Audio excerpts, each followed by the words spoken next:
बना दिया है। आप किसी कॉलेज में घुस नहीं सकते, यूनिवर्सिटी में घुस नहीं सकते हैं।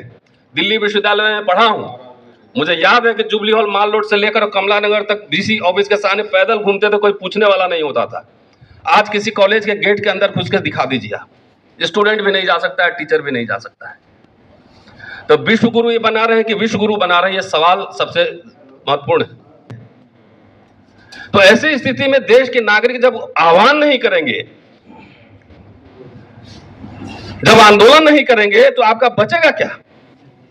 कुछ नहीं बचेगा। सारे पूरे समाज को अनपढ़, निरक्षर, मजदूर। एक एग्जाम्पल देके मैं खत्म करूंगा। दिल्ली विश्वविद्यालय में मैं पढ़ाता हूं, 28 साल से पढ़ा रहा हूं। एडहॉक, पहले हमारे यहां एडहॉक सिस्टम था। एडहॉक मतलब अगर मैं छुट्टी में 2 साल के लिए जाऊं तो मेरे जगह जो टीचर आएगा उसको फुल सैलरी मिलेगी। तो अभी के हिसाब से मान लीजिए 1,15,20,000 रुपए एक टीचर को मिलेगा। इस सरकार ने एडहॉक सिस्टम खत्म कर दिया और अब गेस्ट मतलब वेतन भोगी से दिहाड़ी मजदूर बना दिया। डेली वेजर कि हर दिन का 1,500 कमाइए, अब मैक्सिमम 50,000 से ऊपर नहीं जाएगा। ये क्या किसी एक समुदाय पर लागू है? ये सभी समुदाय पर लागू है। इसलिए मैं सर्व समाज को कह रहा हूं कि जो ये संघ परिवार जिसने हमला कर दिया है पूरा भारतीय गणराज्य और भारतीय संविधान पर, मुस्लिम तो आपको दिखा रहा है, लेकिन मुस्लिम निशाना नहीं है। मुस्लिम को रिजर्वेशन सुविधाएं नहीं मिली है। असल निशाना आपका आरक्षण, एजुकेशन, जॉब, पेंशन सब खत्म करना है। तो जो अभी मिडिल क्लास बना था, एक जनरेशन बाद सब दिहाड़ी मजदूर बन जाएगा। आप सभी का शुक्रिया, पवन जी, अनिल जी और गौतम साहब। बहुत दिनों से अनिल जी कह रहे थे, वैसे मैं पेशे से शिक्षक हूं लेकिन आज बहुत शॉर्ट बोलूंगा, तो 1 घंटा बोलने की आदत है। तो अनिल जी, गौतम साहब कह रहे थे बहुत दिनों से कि यू शुड ज्वाइन कांग्रेस, कि आप कांग्रेस ज्वाइन कीजिए। और मैं कहता रहा कि कांग्रेस को एक आंदोलनकारी पार्टी बनने दीजिए। जब सत्ता में कोई पार्टी होती है तो बहुत लोग चिपकते हैं, लेकिन आंदोलन के समय बहुत लोग फिर दूसरे सत्ता की ओर भाग जाते हैं। तो आंदोलनकारी पार्टी बनने दीजिए। हम लोग तो जो 10 साल से काम कर रहे हैं, सिर्फ इंडियन रिपब्लिक और इंडियन कॉन्स्टिट्यूशन का इतिहास बता रहे हैं, और इसका क्रेडिट कांग्रेस पार्टी को ही जाता है।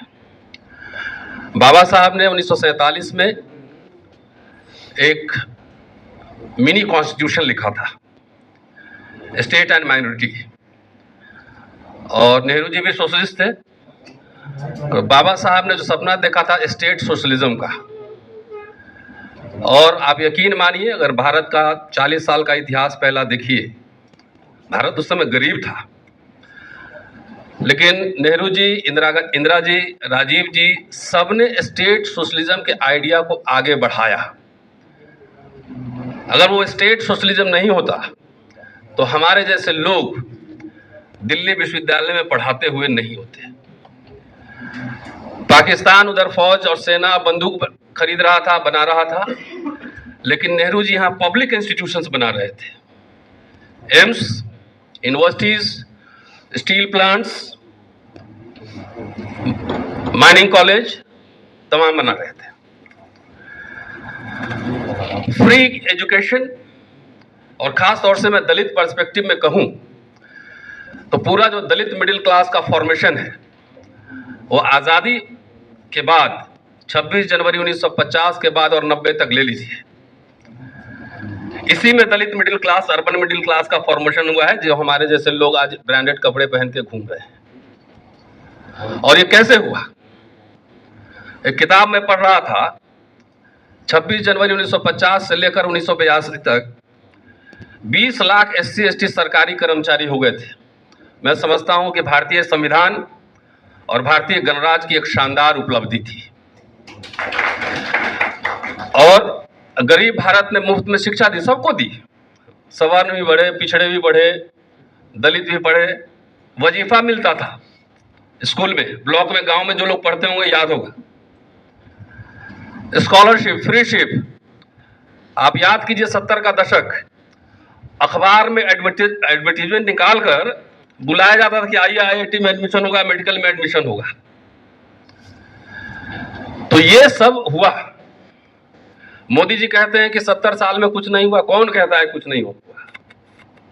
70 साल में और 40 साल के शुरुआत में जो हुआ उसी को आप बेच के खा रहे हैं। फ्री में एजुकेशन मिला, नौकरी मिली, पेंशन मिला। इंदिरा जी ने पेंशन भी लाया। और पंडित अटल बिहारी वाजपेयी जब आए तो सबसे पहले पेंशन छीन लिए, डिसइन्वेस्टमेंट मिनिस्ट्री बनाया। क्यों? आरक्षण खत्म करने के लिए। अब मोदी जी आए तो रफ्तार दे दिए। इवन मनमोहन जी के शासनकाल में भी पब्लिक सेक्टर यूनिट बने हैं, कोई गूगल करके देख सकता है। और यहां एक भी पब्लिक सेक्टर यूनिट नहीं बना है, एक कॉलेज, एक यूनिवर्सिटी नहीं बना है। तो गरीब भारत ने हमें जो दिया था, सबको दिया था। वो अमीर भारत, 5 ट्रिलियन वाली इकोनॉमी नरेंद्र मोदी जी की सरकार, भाजपा, आरएसएस, संघ परिवार छीन रहा है। वोट चोरी हो रही है। अब मैं देख रहा था सोशल मीडिया, राहुल जी को 6 महीने लगा एक कॉन्स्टिट्यूएंसी का एनालिसिस करने में, और बीजेपी के एमपी को एक ही दिन में 4 लोकसभा का मिल गया। जब संवैधानिक संस्थाओं का हरण हो रहा, बेईमानी, वोट की चोरी, डकैती हो रही हो, जब पब्लिक सेक्टर यूनिट को तबाह किया जा रहा हो, तो वैसे में किसी भी चिंतनशील व्यक्ति के लिए यह जरूरी है, जो भारतीय संविधान, भारतीय गणराज्य से प्यार करता है, उसमें उसका विश्वास है, जरूरी है उसके लिए कि वो कांग्रेस के साथ है और इंडिया गठबंधन को मजबूत करे।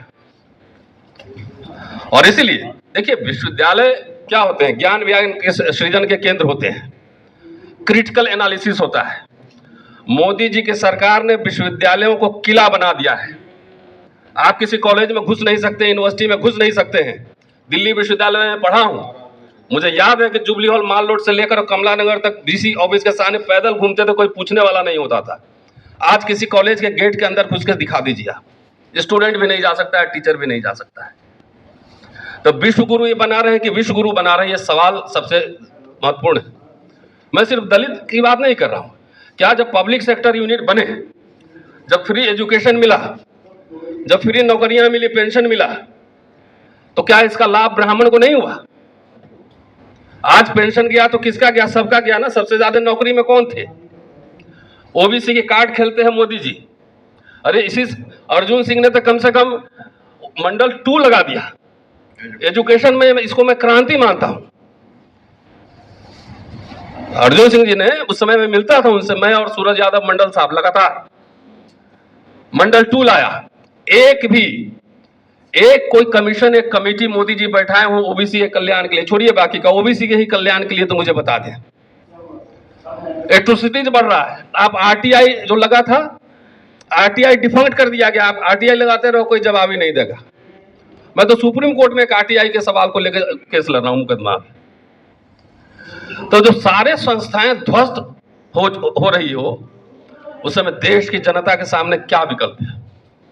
आज मैं टीचर हूं, प्रोफेसर पढ़ाता हूं। क्या मैं प्राइवेट कॉलेज में, आईआईएम में मैं पढ़ा सकता हूं अपने बेटे को? नहीं पढ़ा सकता मैं। मेरे पास रोज कई फोन आते हैं कि हमारे लिए क्राउड फंडिंग कर दीजिए, बच्चा का विदेश में एडमिशन हो गया, यहाँ फेलोशिप गायब है। SC ST के लिए 2.5 लाख रुपया का सीलिंग लगा हुआ है। क्लास 4 का एम्प्लॉय भी 2.5 लाख से ज्यादा कमा रहा है। तो ये सवाल सर्व समाज का है। हमने कुछ आरएसएस के हमारे मित्र हैं, मैंने पूछा कि आप नशा चढ़ा हुआ था कि हम हिंदू राष्ट्र बनाएंगे, आप ऊपर सिंहासन पे बैठेंगे और हम आपके नीचे बैठेंगे, यही सोचे थे ना? तो आपको क्या मिल रहा है? क्या सुलभ इंटरनेशनल में ब्राह्मण लोग काम नहीं कर रहे हैं? कर रहे हैं ना। मजदूरी नहीं कर रहे हैं। सारे के रोजगार के अवसर, सारे के बच्चे के पढ़ने के अवसर खत्म हो रहे हैं। बाबा साहब जब साउथ बोरो कमेटी और साइमन कमीशन के सामने आए थे, उन्होंने मेमोरेंडम दिया था कि पागल को छोड़कर बाकी सबको वयस्क मताधिकार मिलना चाहिए। कितने संघर्ष से यूनिवर्सल फ्रेंचाइजीज, वयस्क मताधिकार प्राप्त किया गया था, और ईवीएम से लेकर वोट चोरी, वोट डकैती तक सब खत्म हो रहा है। तो अब तो हमारे वोट की कोई कीमत ही नहीं है। तो ऐसी स्थिति में देश के नागरिक जब आह्वान नहीं करेंगे जब आंदोलन नहीं करेंगे तो आपका बचेगा क्या? कुछ नहीं बचेगा। सारे पूरे समाज को अनपढ़, निरक्षर, मजदूर। एक एग्जाम्पल देके मैं खत्म करूंगा। दिल्ली विश्वविद्यालय में मैं पढ़ाता हूं, 28 साल से पढ़ा रहा हूं। एडहॉक, पहले हमारे यहां एडहॉक सिस्टम था। एडहॉक मतलब अगर मैं छुट्टी में 2 साल के लिए जाऊं तो मेरे जगह जो टीचर आएगा उसको फुल सैलरी मिलेगी। तो अभी के हिसाब से मान लीजिए 1,15,20,000 रुपए एक टीचर को मिलेगा। इस सरकार ने एडहॉक सिस्टम खत्म कर दिया और अब गेस्ट मतलब वेतन भोगी से दिहाड़ी मजदूर बना दिया, डेली वेजर कि हर दिन का 1500 कमाइए। अब मैक्सिमम 50,000 से ऊपर नहीं जाएगा। ये क्या किसी एक समुदाय पर लागू है?